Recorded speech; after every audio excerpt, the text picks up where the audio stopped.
જો નર્મદા જિલ્લાના સાગબારા તાલુકાના ખેડૂતો સુરત જિલ્લાના ઉમરપાડ તાલુકામાં છેલ્લા ઘણા વર્ષોથી જંગલની જમીન ખેડે છે. પણ છેલ્લા 2 વર્ષને લઈ સામાજિક પ્રસંગને ઘટનાને લઈને આ વિવાદ ઊભો થયો. તો એના કારણે ફોરેસ્ટ વિભાગે આ ખેડાણ કરતો એમને અટકાવી દીધા છે છેલ્લા 2 વર્ષથી. એના કારણે જે સાગબારા તાલુકાના જે ખેડૂતો જે છે 10-12 ગામના ખેડૂતો એ સખત નારાજ થયા અને એ જે જમીન વર્ષોથી ખેડતા હતા એ જમીન ખેડવાના પ્રયાસ કર્યા ગયા વર્ષે અને આ વર્ષે હો, પરંતુ ફોરેસ્ટ વિભાગે આને અટકાવ્યા, આ વર્ષે પણ અટકાયા. અને આ આખો મામલો print media, electric media, social મીડિયામાં ઘણો ચમક્યો, ઘણો ચાલ્યો. અને અમે પણ સરકારમાં સતત રજૂઆત કરી જવાબદાર લોકોને કે છેલ્લા ઘણા વર્ષોથી આ જંગલની જમીન ખેડે છે, જેમ ગુજરાતના અન્ય જગ્યાએ બીજા બધા લોકો ખેડે છે એ રીતના આ સાગબારા તાલુકાના લોકો પણ સુરત જિલ્લાના ઉમરપાડા તાલુકામાં એ ખેડે છે. બોર્ડર પર આવેલી જમીન એ ખેડે છે, તો એમને ખેડવા દેવું જોઈએ. નવું ખેડાણ હોય તો અમે માંગણી આ કર્યા. નવું ખેડાણ નથી, છેલ્લા જૂનું 15-20 વર્ષનું આ ખેડાણ છે, તો એને અટકાવવું ન જોઈએ. અટકાવવું હતું તો શરૂઆતમાં જ તમારે અટકાવવું હતું. આ રીતના અમે વાત કરીને આજે માનનીય વનમંત્રી અર્જુનભાઈ મોઢેરા સાહેબ, પ્રવીણભાઈ માળી રાજ્ય કક્ષાના મંત્રી, વનમંત્રી, અમારા નર્મદા જિલ્લાના પ્રભારી મંત્રી ઈશ્વરસિંહ પટેલ, ગણપતભાઈ વસાવા, આદિજાતિ કલ્યાણ મંત્રી નરેશભાઈ પટેલ, આ બધા જ લોકો ની ઉપસ્થિતિમાં અને મારી સાથે ખેડૂતો તરફી માજી વનમંત્રી મોતીસિંહભાઈ વસાવા, જિલ્લા પંચાયતના 2 પ્રમુખ શંકરભાઈ વસાવા, મંજીભાઈ વસાવા અને બીજા અસરગ્રસ્ત જે ખેડૂતો જે છે એ બધાની સાથે મિટિંગ થઈ. અને અમારે જે પોઝિટિવ જે વાત છે, અમે એક જ વસ્તુ કહી કે જે છેલ્લા ઘણા વર્ષોથી ખેડે છે, છેલ્લા 2 વર્ષમાં જે વિવાદ છે, તો વિવાદનો જે પણ રીતના કોઈ ઉકેલ લાવવો હોય તે ઉકેલ લાવીશું. સુરત જિલ્લાના ઉમરપાડા તાલુકાના ખેડૂતો અને સાગબારા તાલુકાના જે ખેડૂતો વચ્ચે અમે સમાધાન કરીને કોઈક ન કોઈ રીતના અમે જે પણ નાનો મોટો જે ઝઘડો હશે એ અમે લાવીશું. જે જંગલ પર નો જમીનનો જે છેલ્લા ઘણા વખતથી જે ખેડાણનો જે હક છે એ ખેડવા દેવું જોઈએ, એ રીતના વાત કરી. બધી જ માનનીય મંત્રીશ્રીઓએ બધી જ વાત સાંભળ્યા, બધા મુદ્દા પણ નોટ કર્યા. આના માટે કેટલાક પ્રશ્નો પણ અમારે ઉપસ્થિત છે. તો એ જમીનના કેટલાક પુરાવા પણ આપવા પડશે. કેટલાક પુરાવા છે, હજુ બીજા ઘણા પુરાવા મેળવવા પડશે. પંચાયત, ગ્રામ પંચાયત કે વન સમિતિ શું કહેવા માંગે છે એ માટે પણ વન સમિતિ પાસેનો અભિપ્રાય લેવા પડશે.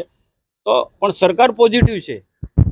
માનનીય વનમંત્રીની આખી જે મંત્રીમંડળની ટીમ હતી અમારી સાથે જે બેઠક કરી એ પોઝિટિવ છે, અને કોઈને કોઈ રીતના આનો સુખદ અંત આવો જોઈએ એ રીતના આજે બેઠકમાં નિર્ણય થયો. ત્યાંના આદિવાસી પાસે તો એવા પુરાવા થયા હોય સાહેબ, અને અત્યારે ખેડવા દેશે કે નહીં એ સીધો પ્રશ્ન છે કે ખેડવા દેશે કે નહીં ખેડવા દેવું, તમને કોઈ બાહેધરી આપી છે કે નહીં?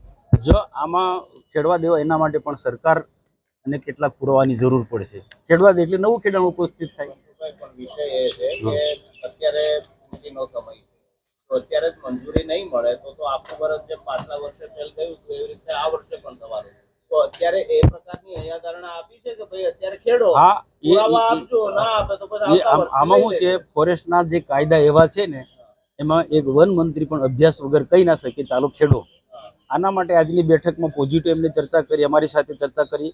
અને હવે જે ઉચ્ચ ફોરેસ્ટ વિભાગના જે અધિકારીઓ જે છે એમની સાથે પરામર્શ કરીને જે વર્ષોથી ખેડે છે, 15-20 વર્ષથી એ ખેડે છે, અને ગુજરાતના અન્ય જગ્યાએ પણ જે જૂના ઘણા આવા ખેડાણ ચાલુ છે, તો એ રીતના આમને પણ ખેડાણ ચાલુ રાખવું જોઈએ. જે રીતના એ અધિકારીઓ સાથે બેસે. ને વિવાદ શું છે, વિવાદ કેટલાક સ્થાનિક લોકો સાથેના પણ છે. સ્થાનિક જે ઉમરપાડા તાલુકાના જે ગામના જે આસપાસના જે ગામો જે છે એ ઉમર તાલુકાના એ લોકો પણ કેટલાક ક્યાંક ને ક્યાંક એમની શું નારાજગી છે એની સાથે પણ ચર્ચા કરીશું. તો અમે ગણપતભાઈ વસાવા અને અમે મોતીભાઈસિંહ માંડ બધાએ મંત્રીશ્રીને કહ્યું કે અમે આદિવાસી સમાજના બધા એક જ સમાજના છે, એમની સાથે પરામર્શ કરીશું.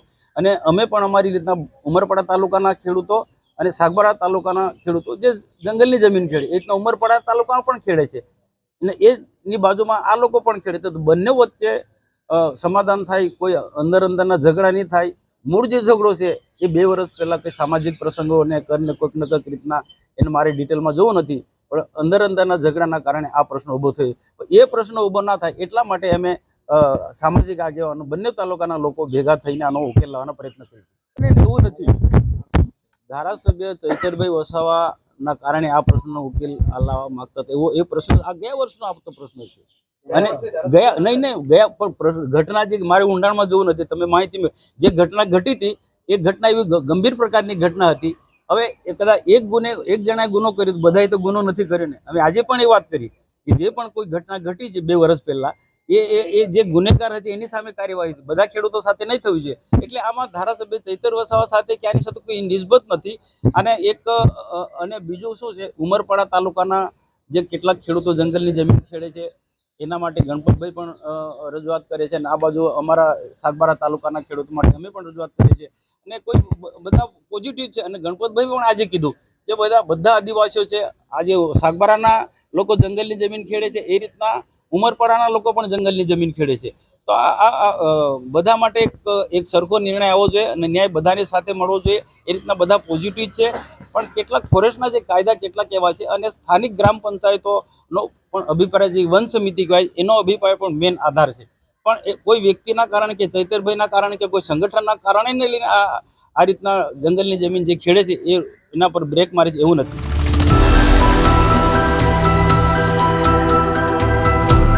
માન્ય મનસુખભાઈ વસાવા સાહેબ સાથે લીલાબેનને ટેલિફોનિક વાત થઈ ગઈ હતી અને એ ટેલિફોનિક વાતના આધાર ઉપર જ માન્ય સાંસદશ્રીએ ત્યાં ગાંધીનગરમાં એમની જે મિટિંગ ચાલતી હતી એ દરમિયાન જ એમણે મંત્રીશ્રીઓ સાથે આ વિષયની ચર્ચા કરી લીધી હતી. અને જ્યારે સુરતના વન વિભાગના અધિકારીઓ જ્યારે એમને ત્યાંના લોકોને જો ખેતી કરવા દેતા હોય તો સાગબારા તાલુકાના જે ખેડૂતો છે એ લોકો પણ આ વર્ષોથી ખેતી કરતા આવ્યા છે. એટલે ક્યાંક ને ક્યાંક વિષય એવો બનતો હશે કે જ્યાં એનું સુખદ નિરાકરણ લાવવા માટે માન્ય સાંસદશ્રીએ વચ્ચે આવવું પડ્યું છે. એટલે આ એક જનપ્રતિનિધિ તરીકે માન્ય સાંસદશ્રીનો વિસ્તારનો પ્રશ્ન છે. એટલે એ જનપ્રતિનિધિ તરીકે સરકારમાં એમની જ રજૂઆત 100% શક્ય બની શકે છે. અને એમને જે રીતના રજૂઆત એમણે કરી હોય એ રજૂઆતના આધાર ઉપર જ સરકાર આખા નિર્ણયો લઈ શકતી હોય છે. એટલે આ વિષય જે વિસ્તારના સાંસદશ્રી છે એમના વિસ્તારમાં એ પોતે ત્યાંના જનપ્રતિનિધિ છે. એટલે એમણે એમના વિસ્તારના પ્રશ્નોને હલ કરવા માટે એમણે અગાઉ પણ આ વાત મૂકી હતી અને આગલા દિવસે મતલબ કે જ્યારે લીલાબેનની વાત આવી ત્યારે પણ એમણે આ વિષય મૂક્યો હતો. અને આજે એમને બધાને લઈને એ બધા મંત્રીશ્રીઓની સાથે મળવા માટે લઈ જઈ રહ્યા છે. ત્યારે આ વિષય જનપ્રતિનિધિત્વનો છે કે જેમણે એમને ચૂંટીને મોકલ્યા છે. એટલે જે પણ કોઈક એમને જનપ્રતિનિધિ તરીકે મોકલ્યા છે એટલે આ વિષય મૂકવાની જવાબદારી પણ એમની જ હોય છે. એટલા માટે સરકારમાં જ્યારે આ વિષય લઈને જાય ત્યારે માન્ય સાંસદશ્રી જ્યારે આ વિષય લઈને જાય ત્યારે એમના વિસ્તારના પ્રશ્નને આ સરકાર દ્વારા પણ સુખદ નિરાકરણ આવશે અને એનું પરિણામ પણ સુખદ આવશે. તો કેમ ત્યારે આ જિલ્લા પ્રમુખે પોસ્ટર મૂકીને કહે છે કે અમે આનું નિરાકરણ લઈ લીધું? આમાં સંગઠનને કોઈ પ્રશ્ન આવતો જ નથી હોતો, કારણ કે આ વિષય જે છે એ સંગઠન નથી પરંતુ જિલ્લાના અને એ વિસ્તારના જે માન્ય સાંસદશ્રી છે એમણે આ વિષયને જે લેવાનો છે તે એમણે એ રીતના લીધો છે. એટલે જિલ્લા સંગઠનના પ્રમુખ જે નીલ રાવ છે એ પોતે એવું વિચારતા હોય કે ભાઈ આ બધા પ્રશ્નો હું હલ કરીશ. ભાઈ આદિવાસી વિસ્તાર છે, આદિવાસીના વિસ્તારના પ્રશ્નો આદિવાસી સમાજના જે પ્રતિનિધિઓ છે એ જ હલ કરી શકે, કારણ કે એમની માનસિકતા સમજવા માટે આદિવાસી હોવું જરૂરી છે.